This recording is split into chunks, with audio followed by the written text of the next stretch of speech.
Today we bookend the training camp part of the schedule. Now there's still plenty of questions to be answered before that September 4th deadline as far as the 53-man roster goes.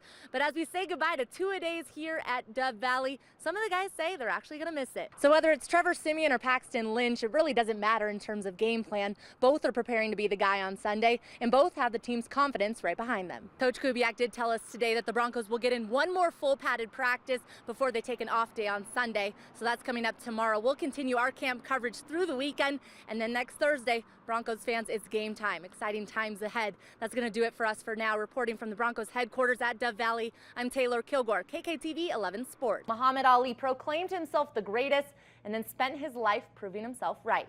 The outpouring of love and admiration that we have seen in these past hours since the champ passed away, it speaks for itself.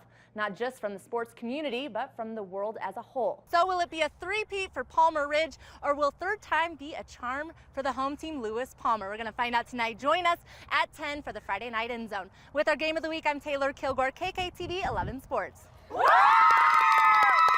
Reese Mullen and his team came into the 100th anniversary of the hill climb with 2 goals in mind. They accomplished both of those today, but they say this car still has a lot more in it. This week's award proves that Trevor Siemian is settling into that starting role nicely. Next up, his second road test and only his 4th career start, but it also happens to be a homecoming. Now the Broncos did come in with a more balanced attack on offense. They were definitely thinking run first. In fact, Siemian didn't even attempt to pass until his 3rd series, so it did take him a while to find his rhythm, but again, like I said, he was able to do just that. He finished 10 for 17, 122 yards, 1 interception, and 1 touchdown. After being a manager in the minor leagues for 26 years now, Coach Sweet says there's no doubt that his favorite part is letting a player know when they get the call up. But at the same time, these guys know that in order to get that call, they have to put in the work here first. The hill climb is getting ready to celebrate 100 years of racing to the clouds. At age 76, Ralph Murdoch's hill climb resume spans half of that. Since the beginning of this hill climb, up until present, you get to looking at the technology and the people from all over the world that comes here to run this. It's an amazing race. Murdoch raced his first car at Pikes Peak back in 1965, but 6 years later, he retired to raise his family. And his kids thanked him for it 37 years later. If it wasn't for them, I wouldn't be racing. Now Ralph and his son Kevin spent over 2 years building the car you see behind me. But when they finished, Kevin surprised his dad and told him he would be the one in the driver's seat, and he's been racing it ever since. When I was a kid, I remember him racing, and I remember getting up early in the morning just like this stuff, and it just kind of like burns in your brain, and he always wanted to do it.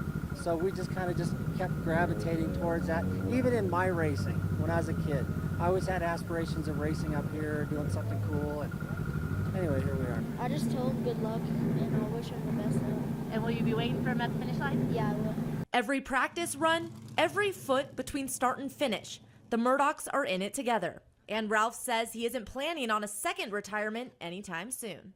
I still have oxygen, I still have pulse, and I love the excitement of this. It's one-of-a-kind race. Reporting from Pikes Peak, Taylor Kilgore, KKTV 11 Sports. Taylor, the light is at the end of the tunnel for this preseason. This is week 3.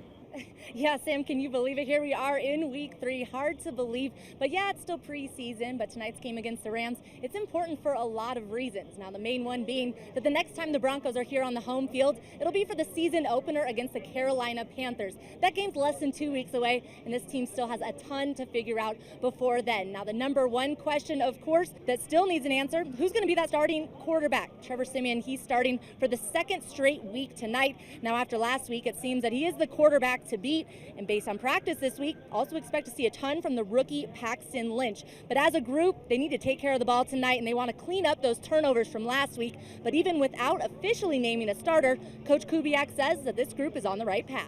I think we've played well. I think we've walked on the field 2 weeks in a row and went right down the field. That's pretty good. That's what you want to do, and I believe in us. I believe in our team. We got a lot of questions to answer, but hell, that's ball. That's football. I don't. Not any different right now than it's been. I can tell you that. Now tonight will likely be the final time you'll see the starters before that Super Bowl rematch coming up in week 1. So a lot of questions to answer is certainly right. Now evaluations aside, this group wants to get a win here in front of the home crowd. Of course, we'll be bringing you all the action tonight, including player reaction coming straight from the locker room. That'll all be coming up tonight at 10. Reporting live from Sports Authority Field at Mile High Stadium, I'm Taylor Kilgore. Sam, we're going to send it back to you. All right, thanks a lot, Taylor. Now, KKTV 11 Sports with Taylor Kilgore. Well, the Broncos are now 2-0, but it's not all good news after today's game. DeMarcus Ware did leave with an ulnar fracture in his right forearm, according to head coach Gary Kubiak. Some reports are saying he could miss 3 to 6 weeks. His teammates are saying they'll cast him up and he'll play, but we will know more after x-rays tomorrow. But it's time to check in on the rest of the AFC West. The Chiefs taking on the Texans today. We'll pick it up in the first quarter. Here's Brock Osweiler. The former Bronco launching downfield finds DeAndre Hopkins. Nice touchdown for the Texans. They lead 7-0. Houston is able to hang on for the win today, 19-12. To the Jaguars now, they're on the road at San Diego, and the Chargers hand it off early to Melvin Gordon. He runs this one in for the touchdown. San Diego takes the early lead, but the Jaguars with the ball next. It's Blake Bortles taking his time here in the pocket. This one's tipped, and it's Casey Howard who comes up with the interception. This one's all San Diego. They roll at home, beat the Jags 38-14. And the Falcons on the road at the Raiders. We'll pick it up in the second half. Here's Derek Carr fighting an open Clive Walford. That's good for a touchdown. Oakland does take the lead 14-13. This one was close to the end. The Falcons were able to answer.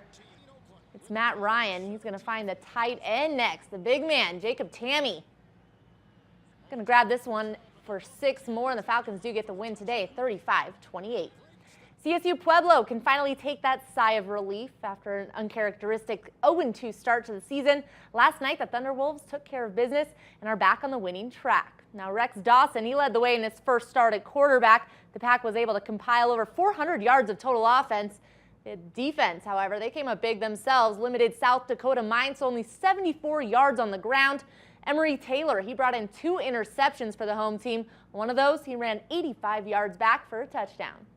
Challenge the guys at halftime. I says, we got to go out and finish it. We can't give any life to this whole thing, and we can't sputter around. And so those guys came out and responded, so I was very happy about that. Now it's just time to go play football. You know, got that pressure off, and now we just need to play loose, just keep rolling, keep it going, keep the ball rolling, and you know, those opportunities are going to be there, and we have an opportunity to keep the win streak alive, and that's what we want to do. Next up, the Thunderwolves are back home hosting New Mexico Highlands. That's coming up on Saturday. Well, the Rockies going for the series sweep today over the Padres. And they're picking up right where they left off. Here's Mark Reynolds going yard here. Gives the Rockies a 2-1 lead. To the bottom of the 4th, it's Carlos Gonzalez. Singles into center. That brings home Chad Bettis and Charlie Blackmon. 5-1, Rockies are rolling, and Tony Walters ready to keep it going next. He's going to grab a hold of this one, smacks it to right. Plates another run for the home team. And the Rockies ice it with an Adam Ottavino strikeout, and they go on for the sweep. Beat the Padres today 6-3. To NASCAR now. It's Teenage Mutant Ninja Turtles 400, the first race of the chase for the Cup. And Denver's own Martin Truex Jr. He had a flat tire early on in the race. It put him down a lap, but he doesn't give up. Truex on the pit stop next. He beats Chase Elliott out of pit row, takes the lead with just 2 laps remaining. He's able to hold on for the win. We'll be right back.